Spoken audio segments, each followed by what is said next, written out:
Hey everyone, it's Ben here from the Bonehead Podcast and welcome to episode 3 of Roster Rumble, the participation competition where you send in Blood Bowl rosters to us. Based on our specifications, we pick some of our favourites and using the science known as TheoryBowl, we argue about who we think would win.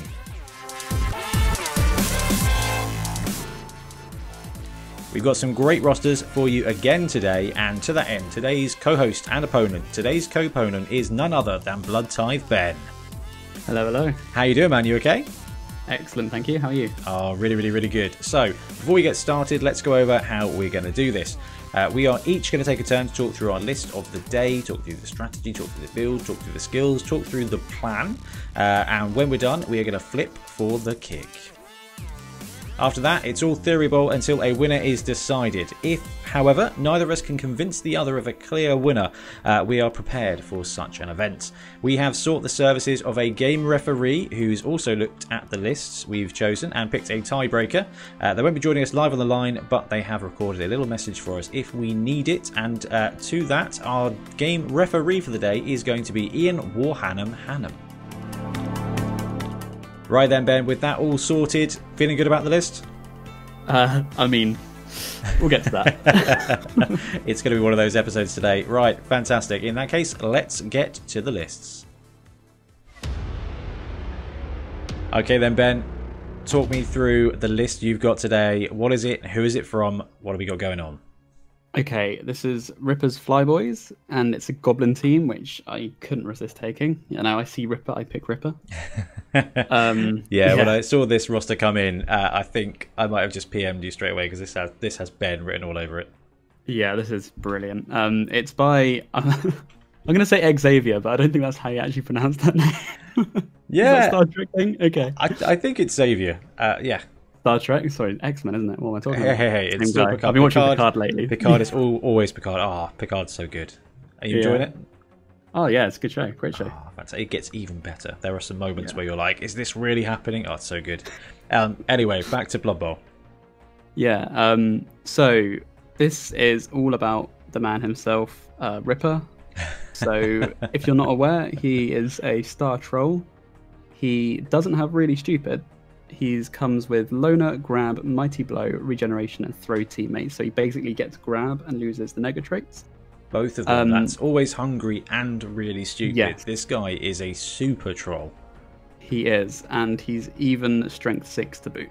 Oh yeah, I forgot about that, and all the excitement of having a troll that can do things. Yeah, the guy's absolutely hench as well. Yep. He is 270k, so he's quite expensive, but on a Goblin team, you usually, you can afford that. You've got the money. Yeah, so in addition to him, to back him up, he's taking a Doom Diver who, when combined with Ripper, makes an actually pretty reliable throw teammate strategy. I'm really sold on the Ripper Doom Diver combo. I'm not sure if I've seen it personally played against it in a tournament, but him throwing throwing teammate on a 3+ for a long throw teammate or a 2+ for a short throw, and then you've got Swoop, which means you can use the throwing template instead of the D8 to scatter. And I think he even gets +1 to land as a Doom Diver. Yeah. So it's almost a freebie. It's a it's a 3+3+. I ran that in my troll team at Bonehead Bowl, and it worked more often than it failed. It's really reliable. Yeah, that does not surprise me. Okay, so you've got a Doom Diver, and that guy comes with Catch. Yes, he's put Catch on him for the handoff. Yeah, I like that. He's also taken a Pogoer as kind of a backup plan, which I quite like. Just, the Doom Diver is still a Goblin. He can still die pretty easily. Yeah, having that and Catch on him as well. So you've got two very good throw teammate options there. Yep. He's also got a Looney to put a bit of pressure on, which I like.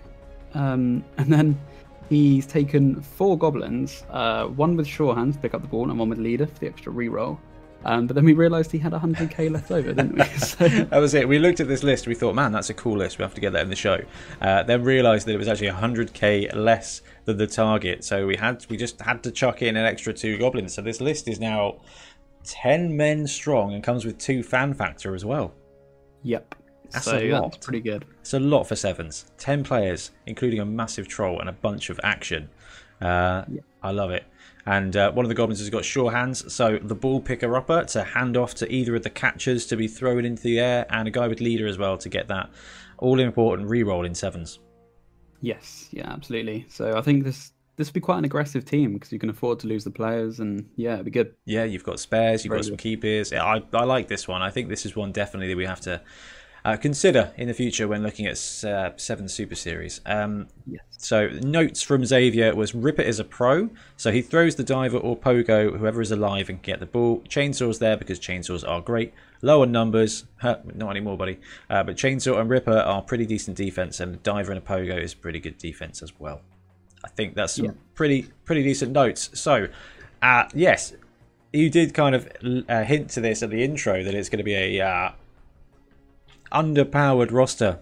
Not really underpowered, but stunty. We've got goblins, and then we have got ogres. So this is from, I'm going to assume this is JayZ or JayZ33. I'm not sure, but you know, that's real JayZ. Yeah, it might actually be JayZ. Turns out JayZ loves ogres, so cool, good man. Happy with that. Strength Bomb was the title of the team, and it is a really clever build, and I like that. I'm just going to go to his notes on OBS real quick. Here we go. So JayZ, Strength Bomb, you're a Strength Bomb. 4 ogres for 560, Bomber Dribblesnot for 60k, and 4 snotlings for 80k. As the gold goes up to 700, and you can take a star for less than 100, you can afford to get a 4th ogre. I think 4 ogres in 7s would be murderous, and Bomber is fun anyway. So if you look at the roster, normally in 7s with ogres you can only get 3 ogres. You can't afford that. But by taking a star that is less than 100k, he's basically playing an ogre team at 640, so you can get that 4th ogre. And 4 ogres, 4 snotlings, and a bomber is a really interesting build. And because they're tier 3, that's 2 doubles and 2 singles, so that's both. Well, all the ogres have got skill. They've either got block or break tackle, so that's 2 and 2. Strength 5 block is awesome. Strength 5 break tackle is also really awesome. This team is seriously smashy, and yes, you're right, it is a star 7s build, so we've got to talk about the star, and it's Bomber Dribblesnot. It's weird, Ben. I'm not sure Bomber's that key in this build. No, I think he took this in a different approach, which I quite like, where, like you say, he's just sort of taken a cheap star. So, like, I don't think he really does much in the build, but the fact that it's opened up the opportunity to get the extra ogre in, I think, is where he's key. Yeah. I liked it. I thought this was clever. I thought this was really clever. And, you know what, gamers are going to break a format, and it took us 3 episodes to get there. Yeah. So, before we move on, let's have a look at the wobble ratings real quick. So, Strength Bomb, throw rating 25, Goblins throw rating 30. Makes sense, given the agility across the board for your Goblin team. Power rating of 24 for Ripper's Flyboys, and a very sexy 35.56 power rating for the Ogres. No surprise there. You've got a Strength 6 guy, but the Ogres have got 4 Strength 5. Yeah, the strength definitely here on the Ogres. And in this matchup, Ogres versus Goblins, that's 3 dice all day long. Yep. But then again, Goblins versus Snotlings, that's 2 dice all day long. So it does bounce back. Toughness of 27.5 for the Ogre team, and 25.75 for Flyboys. With speed of 29.5 for your team, Ben, and mine only rated at 25.56. So overall ratings 28.54 for the Strength Bomb team from JayZ33. And overall 27.31 for Xavier's Ripper's Flyboys. It's going to be a really close argument here, Ben. I think there's going to have to do some serious theory bowl here. You've got the extra fan factor, and you've got leader. Yep. So, yeah, getting some consistency there. And if Brilliant Friendship does come up, you're going to have probably a bonus on that as well. Okay. I think I'm all set. You all set? All set. Okay, let's flip for the kick. Ben, hit us with a D6, and high or low? Call it. I'm going to call high. Call high. Roll high. It's a high. So, Ogre Boys are going to be, well, actually, you get to choose. So, Flyboys, Ripper's Flyboys, you've won the kick. We should probably do weather before we move on. So Ben, hit us with the weather. Okay. Nice weather, so nothing too much there to call, and give us 2d6 plus 2 for your fan factor, because obviously these things happen before you. 6 isn't bad, okay. And then let's bounce 2d6 here. 8. Okay, same. So it's a draw, so no one has the fame advantage. There's nothing exciting about the weather, but the Flyboys have won the kick. Ben, what's your play? Do you kick or receive? I think I will receive. Receive. So the Ogres are going to be lining up to kick to the Flyboys. Okay, so what we'll do here is we'll do exactly what we've done for the other episodes of this. We'll just theory bowl some stuff. We've got the dice available on screen so we can share, which is cool. So if we've got a big play, if we want to try something out, we're going to go, actually, yes, that's going to be a big block, a big play, make the roll. It gives us an opportunity to kind of apply that craziness that happens in Blood Bowl. Otherwise, we'll just kind of talk through what the basic strategy is and what we think is likely to happen. So, setting up Ogres here for a kick against a fast Goblin team with a lot of throw teammate. I think it is 3 Snotlings on the line. Okay. And then 4 Ogres just behind. Alright, so 3 Snotlings are on the line, so that's taking that. And we've just got 4 Ogres spread out, a couple of squares behind them, ready to counter-strike and to run the full gamut of the pitch. That would be how I would set up in this circumstance. Over to you, Ben. Okay, I think I would... I'd take all the players. That's a good start. I think I would leave the chainsaw. So let's bounce over to the list. So you do have 2 goblins in... Well, you've got 3 goblins in reserve. So you'd leave the chainsaw for the kick. Yeah. I would sub out the chainsaw, have them on defense, because I think that's stronger generally. I prefer doing that. Yep. Then I'd probably put Ripper at the front alongside the Pogoers and the Pogo and Doom Diver, because I think kind of give them as much range to pick up the ball depending on where it goes. So is your opening strategy going to be to go for that quick throw teammate? I think it would be. I kind of think it would be. Just to make the most of it? Yep. That makes a lot of sense. So you've got Ripper on the front, you've got a couple of Goblins up there supporting him. You've probably got Sure Hands in the backfield, and you've got the two scorers up there as well. Leader on the pitch as well, Ben? Yes, yeah, I'll take the leader. This is going to be an early, quick score, I think, here. Okay, so for the kick, I don't think there's anything fancy to be done here. It's just a kick to the sweet spot, so probably literally on Ripper's head, just to make sure nothing exciting goes off. And we'll just quickly do 2d6, make sure it's not a massive kick. It would be a 4, so it would stay on the pitch, nothing too exciting. And then, of course, the kickoff. Brilliant coaching. Okay. It's a 4 for me. And a 4 for me. So neither of us would get the reroll here in 7s. That's the one slight change. So your leader reroll being absolutely key then, and then it would be your turn 1, Ben. The ball's in the pitch somewhere in range of your Goblin, and do you just go straight for it? Yeah, so what's the range of throw teammate in 7s then? It's 6 squares, isn't it? So from Ripper, if he's on your line of scrimmage, that will land just in front of my line of scrimmage. So in danger of hitting a Snotling. But he would scatter 3 times, right? He would scatter 3 times, and if it was with the Doom Diver, then you would have 3 extra squares. You're still going 13 squares from scrimmage to end zone. So 6 for the throw, and then another 3. You'd only have 4 squares to run in. Yeah, and it'll be a dodge because you have guys on the behind the line of scrimmage, don't you? Yeah, spreading those 4 ogres out will mean that you should land in an ogre's tackle zone, in theory. But I think unless they throw to the side. True. Let's see if we can't get a 7s pitch here. While you think about your strategy, Ben. Okay, I think I would just go straight for it. I think I would put some goblins around the ball first before trying to pick it up, just in case it fumbles. Go for that bit of defense. There, yeah. And then the sure hands guy, we're going to run and pick it up. Should I roll to see if he'll pick it up? No, if he's got sure hands, he's good to go. Right? No one wants to. Okay, cool. No one wants to see sure hands fail. Everybody knows it happens.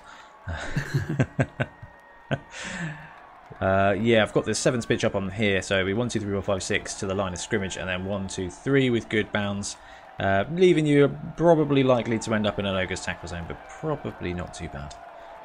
Okay. Yeah, going to the side would be risky. You might end up throwing your guy off the pitch. Yeah. Now with scattered 4, so you wouldn't usually on a Goblin team have enough movement to do the handoff straight away. But scattering 4, that's quite a long scatter, isn't it? Yeah. Well, we'll just say that it went. There's a good chance of it going either left, right, or ending up in your backfield. So yes, it might be a tough pitch to get there. So you maybe have to stall an extra turn. You've got more than enough distance between my team and your team because of that no man's land in 7s. My team, with the Ogres deployed back, are, like 8 squares away, so they're even outside of blitzing range. So you can afford to cage the ball, pick up the ball, and then just pass a turn. Ready for the throw. Yeah, I think I would pass. I think I would pass the turn. So grab the ball, bring it up closer to the guys. Probably not enough range, but will be in range of the handoff for that turn. Okay, so Ogres, I think I like the Ogres where they kind of are, which is just a couple of squares behind the line of scrimmage. I think that's reasonable, and I think that the Snotlings would just run up to midfield. And undoubtedly, one of the Snotlings would take one go for it to end up in Ripper's tackle zone, just to add pressure to that throw teammate. So let's take the go for it. He ends up there fine. So there's a Snotling tagging Ripper. There's a couple of Snotlings chasing him up behind, and we've got 4 Ogres in the backfield waiting to get in the way of a throw teammate. And that would be it. That would be it. The Ogres are out of range to go for the blitz. Probably could have done a throw teammate to get the Noblar up there, but nah, that's good. That's how we'll leave it. We'll be over to your turn 2, Ben. Okay, I think I would blitz the Snotling out of the way. With a Goblin. Or a couple of Goblins. Get a couple of assists. Yeah. Or just one assist for 3 die. Yeah, 3 die, easy. Let's just say. Let's see what would happen. Ooh. That's not great. So we've got both down and 2 dodge stars. Now with sidestep, which is why I love the Snotlings so very, very much. Sidestep means his tackle zone stays on you. Yeah, so I'm gonna risk this anyway. It's throw teammate time. Yep. We'll say you get the handoff. You've got catch. There's no tackle zones on those guys. Catch. That's fine. On the Doom Diver. Yeah. All day. Let's give it a go. Okay, it's throwing time. With a tackle zone. 2+, isn't it, for throw teammate? Does he have strong arm? Oh no. So it's not, is it? No. That would be a fumble because of the Snotling tackle zone on Ripper. It would, yeah. I guess the question is, do you burn the leader reroll? Who's Loner? Face the Loner challenge to pull off the throw teammate, or will that? I would. I actually would, because it's quite important. All right, let's see it. Loner 4+. Gets it, and then all you want is a better die roll this time. He gets it. There we go. So the Doom Diver hoons it across the pitch. And then you get your 3 scatters, which is going to be made with the throwing template, which means you're going to end up in the middle of my backfield. So really, Ben, it's a land and then a dodge for a touchdown, essentially. Makes the landing with +1. Yep. And then you're probably going to have to dodge through at some point. Let's do 1 dodge. Makes a dodge. There you go, straight in for the touchdown. Taking the throw teammate early, but did cost you leader thanks to a dodgy little Snotling there. Yes. Yeah, a risky Loner leader as well. Snotling. There we go. Lesson here, guys, is if someone's going to be doing a throw teammate, just mob their throwers with tackle zones. It will burn rerolls or fun. Burn rerolls and burn souls. So that's fine. So no casualties. Ogres will be setting up. Well, Ogres will be receiving. So Ben, who is your kicking team? Are we having Ripper back on the pitch? Is it chainsaw time? Ripper's coming back on. The chainsaw's coming on. I think I would probably sub out the Doom Diver. Yeah, makes sense. Safe. You've got the Pogo there with his leap ability. Might be useful for a defensive. Yes. Yeah, that was my thinking. Yeah, so I think I would actually scatter them quite. I wouldn't keep them grouped up because you've got the bomber. Yeah. So I'd have quite a sparse setup here. I think probably just 3 goblins on the front. Ripper slightly behind. Keep them out of like go for it blitz range from an ogre. Yeah. Yeah. Sensible. So yeah, just pretty scattered. Okay, ogre-wise, it would probably have to be 4 ogres on the line of scrimmage, ready to rampage. 2 snotlings in the backfield, ready to collect the ball. And I don't think we'd take Bomma here. I think we'd save Bomma until the second half. Okay. Because you want to be moving, and bombers are really useful for defense because you can stand and throw things. You cannot move and throw things. Therefore, in sevens where you've got the open field, having that bomber isn't massively going to help. So it's going to be 2 snotlings in the backfield, 4 ogres on the line, and a snotling on the line as well in the middle of the pack, ready to collect that ball if it goes forward. And Ben, where's the ball? I think I'm going to play this safe as well because, you know, throw teammates always a thing. You don't really want to do handoffs too like riskily. So, oh, sorry, what's it? You want to risk? When it goes off. You want to risk the touchback. Touchback, that's the one. Yeah, don't want to risk that. So yeah, straight in the middle as well. So straight in the middle. Just 2d6. You're taking the lowest just to see how far. That's a block. No, that's dodge style. That's not bad. A 5 and a 6. So I don't think if you kick into the sweet spot, 1, 2, 3, 4, 5. 1, 2, 3, 4, 5. It's likely to stay on the pitch there, possibly. But that is going to be a wide kick for my team to be able to pick up that ball. Ben, there's a reasonable chance it's going to end up towards your team here with a 5, with 5 squares of movement. Yeah, there is. Should we roll a d8 just see what would happen? Take a d8. Okay, 1, 2, 3, 4. Can't remember which way 4 is on the sevens pitch. 4 is backwards. So it goes 1, 2, 3 across the top, then 4, 5 left, right, then 6, 7, 8 down the bottom, according to the Bonehead Podcast, Matt from Maelstrom. Yes. So a 4 would be in my backfield. That's okay. It's fine. We've got two little snotlings there. So Ripper's off the line. There's a couple of goblins on the line. Is that what you're saying, Ben? Yes. Yeah. That's what I'm saying. Oh no, sorry. Ripper's just behind the line. He's off the line. So I can't be blitzing Ripper. So nothing too dangerous there. You've got the Doom Diver off the pitch, which means I don't have to worry too much about anybody landing in my backfield and collecting the ball. So the ogres, assuming we don't fail some boneheads, are all going to stomp up to midfield. So they're just going to move sort of 4 squares up. So 4, 2, 3, 1. 1 bonehead. So 3 ogres staggered across the middle line, and the snotlings swoop in. I've got no sure hands. 3+ to pick up the ball.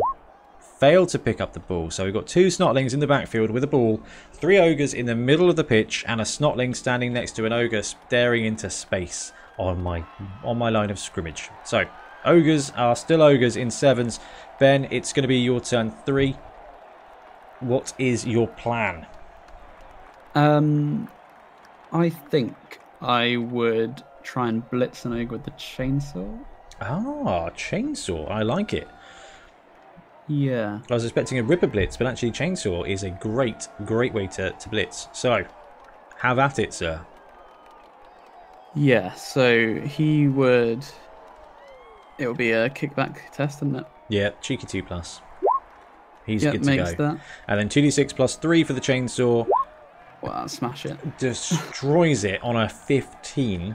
And then see what's happened to the ogres. See what happens to the ogre. Oh, casualty. He is out. That was a load of 6s, man. Okay. Too many 6s. So, huge play at this point. Chainsaw runs in and just decapitates one of the 3 ogres that were actually smart enough to go towards the other end zone. That's 140k gone for the ogre team. That's a huge advantage for the goblins. Okay, and I've got some snotlings in the backfield. 2 of them with the ball. Literally by my end zone at this point. I think the rest of the team would kind of push up, and I'd shield Ripper so he couldn't be blitzed because he's very much more valuable than anyone else in the pitch. So kind of skirting around the side with a bit of a screen, a goblin screen. Yeah, it's very Skaven counter blitz. Yeah, methodology there. I like it. Yeah. That makes sense. Okay, so we're in a bit of a pickle here. We've got 2 ogres. The ogres can get stuck into the goblins pretty soon. That's fine. There's an ogre on the touchline who's boneheaded, and I think we just unbonehead that middle guy and move him up. He's won. He stays boneheaded. So the ogre on the line of scrimmage is still doing that thing where he does absolutely nothing. Pick up the ball again with one of the snotlings. Oh my goodness me, and fails it. So 2 snotlings next to the ball in the backfield. Ogre boneheaded on my line of scrimmage. 2 ogres in the midfield. And 1 headless ogre just slumped on the pitch. So looking pretty good here. This would be the Goblin turn 4. So only a few more turns to stall out to go into the second half 1-0 up. Yeah. Is it time for Chainsaw again? I think he'd do it again. I think he's out for blood. Right. Yeah, let's do another chainsaw. Let's see it. Let's see kickback. Okay. Chainsaw's good. Blitzes the ogre. 2d6. Adding 3 and gets another 15. So this goblin absolutely going to town on the ogres. What can he do this time? He rolled dice 5 times and they've all only one of them wasn't a 6. Incredible. Right. Let's see the casualty. Oh, it is a casualty! Absolutely horrific. 4 out of 5 12s. So the chainsaw that was included on the roster, just because chainsaws have fun, are fun, has just destroyed, literally destroyed 2 ogres of this team. That's incredible. Wow, I've never seen that before. I played a game with the Snotlings of the Lockdown Bowl last night, and I got destroyed by some luck. And apparently my luck is carrying on here. That's crazy. All right, these buttons rigged, Ben? Are these buttons rigged? I don't know. It feels like it sometimes. Okay, so I'm running out of ogres. You still you still get to do stuff with your team. Now you're not quite within striking range of the ball by foot, but you might be by air. I think I would actually, where you have the gap, where you have your ogres in the midfield and the ones boneheaded behind with the snotlings. Yeah. I think I'd move my goblin and ripper screen like around and kind of screen that off, so the ogre's trapped with the chainsaw, who's clearly a danger. So we got 1 ogre left standing in the midfield, next door to nearby the chainsaw guy. Your guys have snuck round the side and are now behind him. There's another ogre boneheaded on the line and 2 snotlings, and your team are now well within 6 squares of that ball. Yeah, I think I tag the ogre as well with a goblin, just so he can't. He'd have to make he probably has break tackle in this one. Let's say he would, and he'd have to do a dodge roll. Actually, that's a really good point. Yeah. Who are the 2 that have died? I'm going to roll a d6. 1, 2, 3. It's block. So 1 block is down, and then it would be 1, 2 block, 3 plus break tackle for the second one. So break tackle. So yeah, 1 of each. And the guy who's boneheaded in the backfield is a 1, 2, 3 block. Break tackle, you're right. We've got break tackle in the back, tagged by a goblin. And your guy's pressing down on the ball. So this would be ogre turn 4, Ben? Yep. Okay, ogre turn 4. So that tagged ogre is not going to break tackle. He is just going to bonehead to beat up that goblin. So gets the bonehead, 3 dice, dodge staff, does nothing. It was worth it. It was worth it.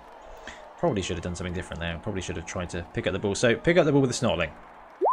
Gets it. So snotling picks up the ball. They both now together run up to the ogre, who's standing by the 7th snotling, and just kind of put a semi-cage on the go. It's not enough, but there will be other tackle zones in place. And that ogre in the back, in the middle, is going to blitz the chainsaw, dude. Bonehead gets the 5, runs in, punches that guy, takes the both down because it's pushed skull both down. He's just going to take the both down at this point. Yeah, it's a 5. Does not hurt the goblin. Goblin, I think, might actually doesn't get to use chainsaw in defense, does he? No, it does hurt it because he gets the +3 from the chainsaw when it goes down, doesn't he? I don't know if that applies when the chainsaw gets split. Yeah, it does. It does. You're right. So yeah. Yeah. Goblin takes it and is casualtied off. He's gone. And you get to roll for. Oh no, that guy would have had block, wouldn't he? Because it would have break tackle. That guy had blocked. Break tackle. So doesn't even need to heroically jump on the goblin. Just takes him out and casualties him. And I'm going to roll the d68. 58. Oh, it's just 55. Nothing serious. Like leaves armor or something. And that'll be it. So the chainsaw is gone. There is an ogre active, looking for vengeance. Jean-Claude Van Damming it. And the ball is controlled by a snotling next door to some friends, but nothing too serious. And your entire pack are basically there, looking to ballhawk Ben. Ripper's Yes. Flyboys, turn 5. So, did you say you had shielded the ogre? No. You've caged up around the ogre? No, the Snotlings are just kind of next door to the ogre. So there is definitely... I can't make a cage with 3 guys, so... Okay, you I think I be would able to get a goblin on him. try and tag the ones caging to take off the tackle zones, and Yeah. I think I'd blitz the ogre with Ripper. Ogre versus Ripper. Okay, that's going to be Yeah. 2 dice all day long for Ripper on the blitz. Oh, wrong ones. Okay, it's nice to see another 6 there, Ben. And there's the equivalent of a 6 on a Blood Bowl dice, and that You is take the the previous pow. one as the armor roll, so it doesn't break the armor. So Ogre goes down, and now there is a Ripper on the ball carrier. I'm assuming you're following up, or are you afraid of some Snotlings? So I'd also I'd use grab to move him away from the Snotlings, so they're not. Don't even know if he gets up, if- can't do a 3 teammate. Don't know if you can use grab on a blitz. Can you not? Let's check the CRP, which is a rulebook that doesn't exist anymore, obviously. And nor do I have it on my telephone device. We can check that later and confirm it. It doesn't make too much of a difference in the grand scheme of things for this. No, it doesn't. EFG, grab. Oh yeah, when making a block or blitz action. Oh wait, no.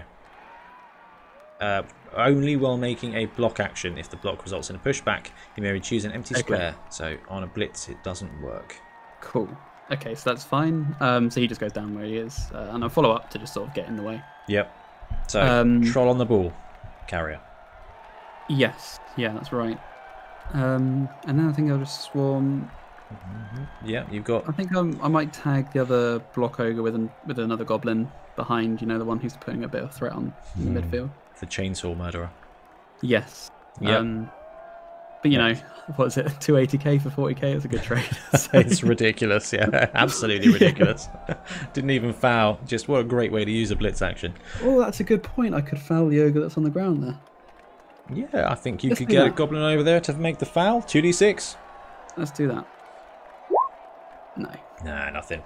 No double. Nothing. Okay, ogre turn 5 then, Ben. This is tough.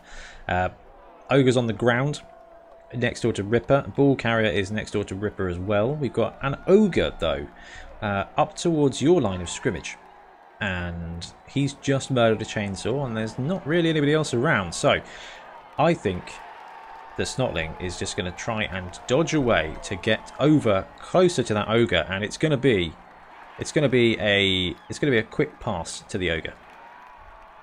But let's dodge him away first. So it's titchy, dodgy, whatever. Gets a dodge, gets another dodge. We'll just say he needs to make another dodge, fails it, gets the reroll, gets another dodge. So that Snotling's running through the lines, comes up within a few squares of the ogre, who's just murdered the chainsaw, and goes for a shovel pass.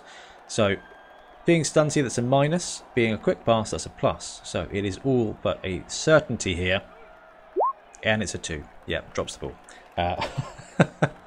It would scatter from the ogre. So the Snotling ran through your lines and tried to shovel pass to the ogre that's just murdered the chainsaw, with a view of him running up to be able to score. And unfortunately, the pass scatters from the ogre.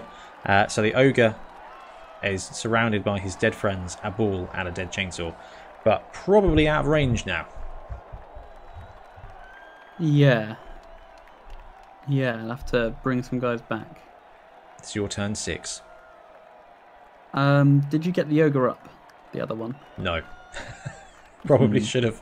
But just got too excited to run away and get a pass off with the Snotling. I think what I would do is beat up the Snotlings with the goblins to free up Ripper. Yeah, there's a good couple of 2 dice there for you. Yeah, should I make a couple of those? Go for it. We're looking for the double Oh, I sky. keep doing the wrong ones. That's a pow. Pow goes down. That Snotling's dead. Should we treat the other one as the armor like we did for the last time? Well, I think anything above a 0.75 kills the Snotling.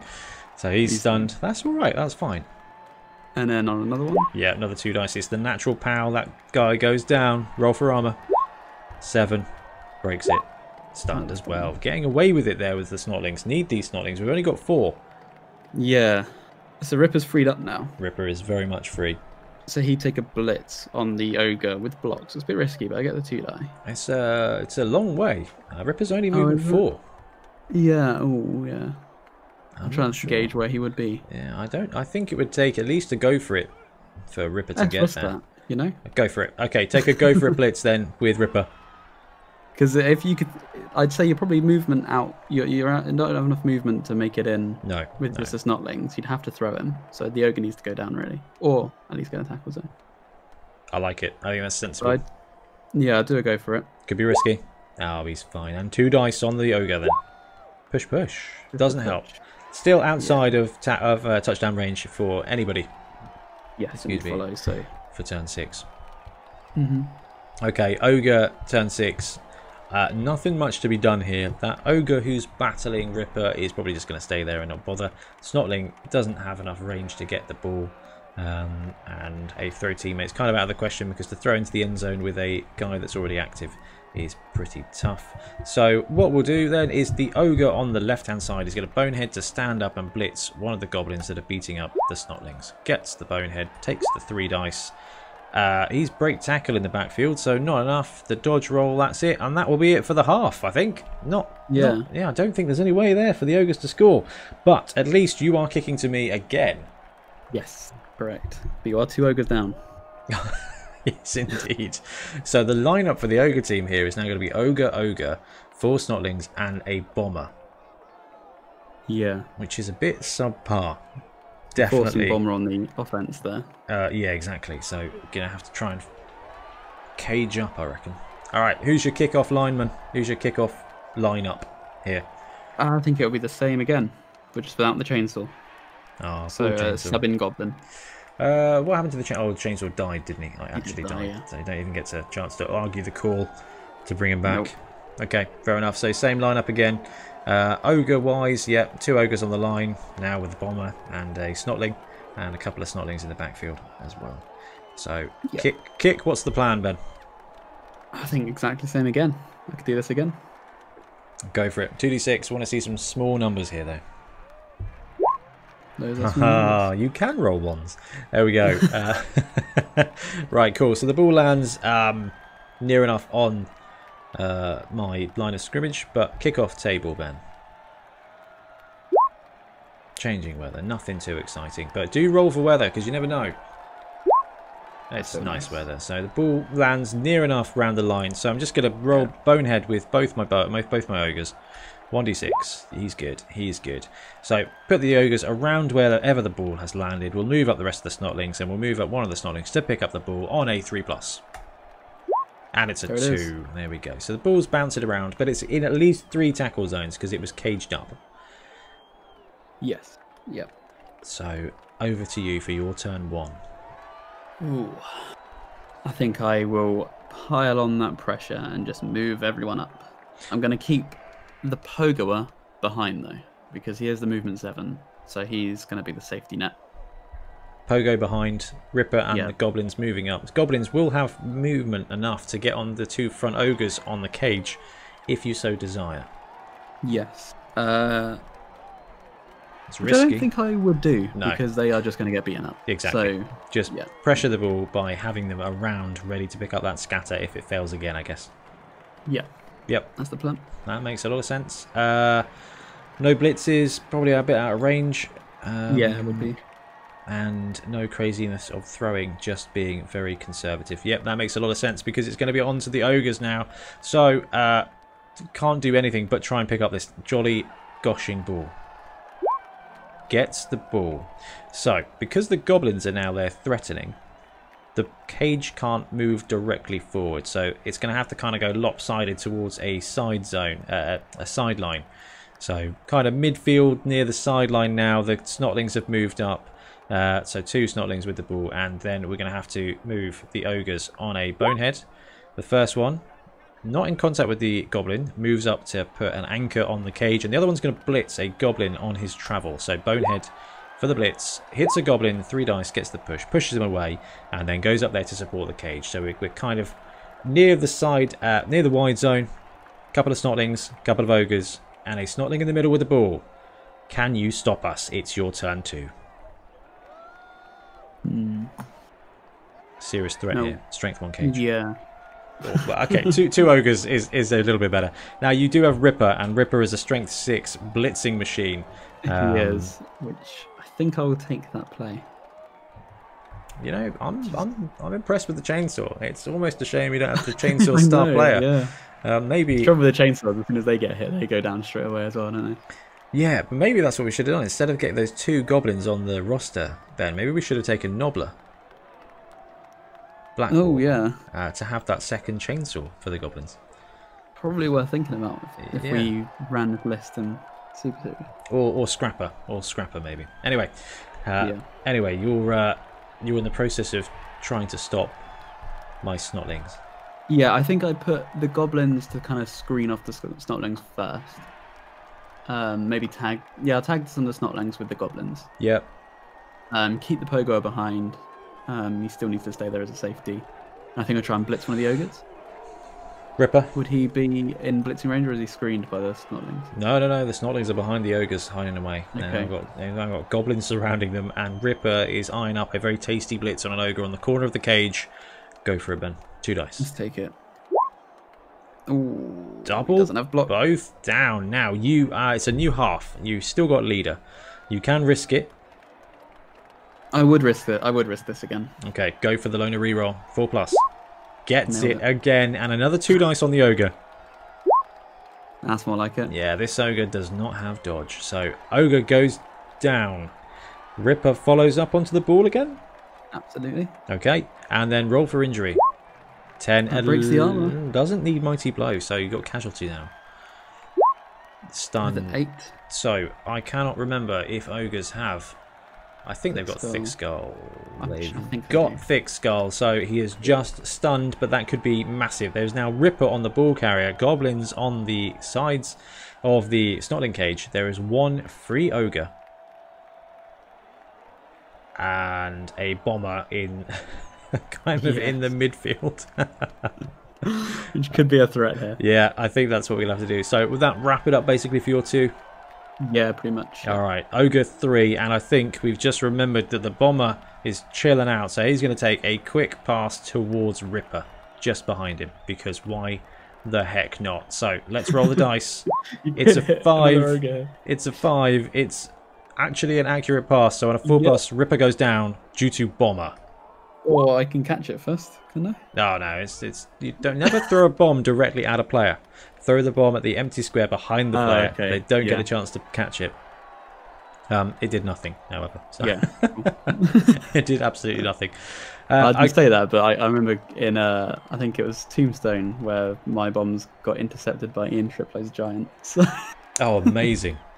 That was Nick, wasn't it? With it was Nick. With the giant and the 2 treemen. Is that right? Was it? It was the pumpkins. Yeah. Was that Nick? Yeah, that was Nick. That was a heck of a team. Okay, so we've got some bad choices here. So the good thing is that the ogre is in no tackle zones. There is Ripper 1 square away from him. There is the stunned body of the ogre by him. So there's no tackle zones on that ogre. So that ogre is just going to throw the snotling. Going to go for a throw teammate. Can we bonehead? Yep. No. Yes, you can. Gets the bonehead. So that ogre is out of contention, and we've got a snotling now who's right next door to Ripper. So he is going to have to take some dodges to get away and towards the sideline. In fact, it's probably just 1 dodge, but we'll move him out towards the sideline, and then. So the snotling's kind of running down the side of the pitch, and the other snotling is going to try and support him. So at least 1 dodge, 2 dodge for each. Okay, that's a failed dodge with a reroll. And then the other snotling, can he dodge away and dodge through? Okay, 1. So 1 snotling dies, essentially. And the ball carrier is a few squares up, so he's in your zone now, in your third of the pitch, supported by 1 other snotling. And another snotling's died. The bomber's had his fun, and this was going to be your turn 3, I think, then. Yes, this will be your turn 3. Okay, can you stop the 2 snotlings from scoring? Yeah, so I absolutely swarm them with goblins. Yeah, I think that's probably fair. Yeah, and then I go for a blitz. I'll go just for fun. Let's blitz with a pogo. You know, can always get a both down and kill him. So Pogoer is more than likely to be able to get +1 strength here. Yeah, he was being in the safety, so he's clearly in range. And he's got the movement. So 3 dice on the Snotling. Oh, gets the natural power. I'm going to sidestep it into the middle of the field. Doesn't really matter too much. Roll for armor, Ben. Armor holds, but the ball does scatter. So I'm going to assume it doesn't land on my Snotling and it doesn't land on your Pogoer. So the ball is out there in the field now. And that was... You've still got Ripper to go and probably a Goblin or 2. Yeah, so Ripper's going to... I think he tagged the other Ogre, the one that's still up. The Bonehead one. Yeah. Yep. And then I'd say I'll go for a foul on the one that's still down with the spare Goblin. With the spare Goblin. 2d6. I've got a lot, so... Yeah. Nah, he's fine. Only a 3. Only a roll of a 3.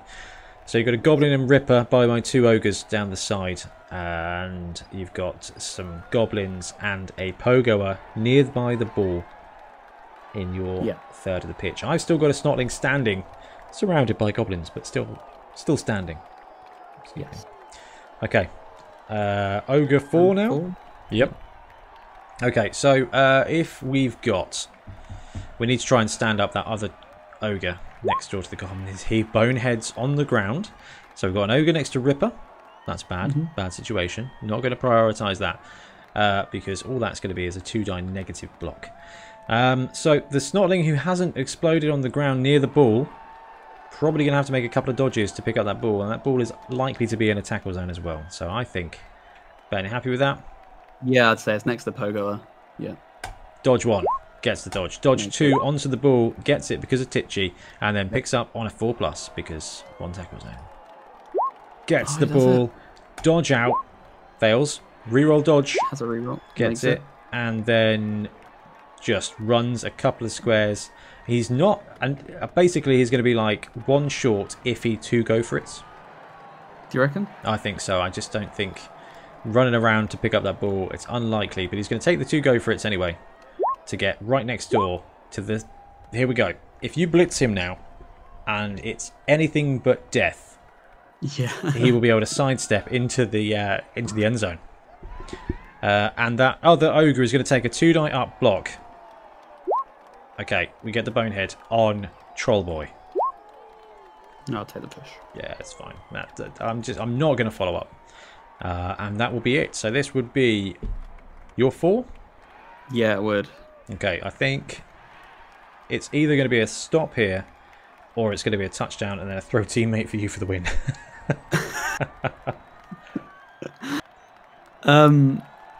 Yeah, so I'd have had... You'll have Goblins enough for a 3-die blitz. A Goblin blitz. tagging the Ogre down. I've got 1...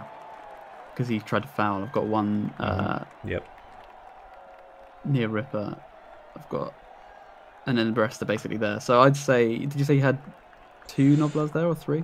Just the 1 is up. The other one fell over and exploded. Oh. Yeah. Well, I'll tag him with 1 and send another Goblin in for the blitz, so I get the 3 die.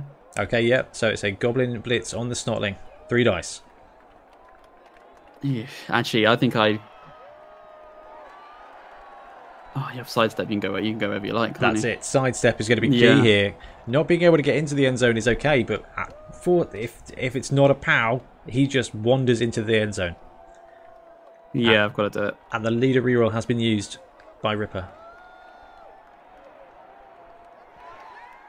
I'll tell you what. Yep. I'll tell you what.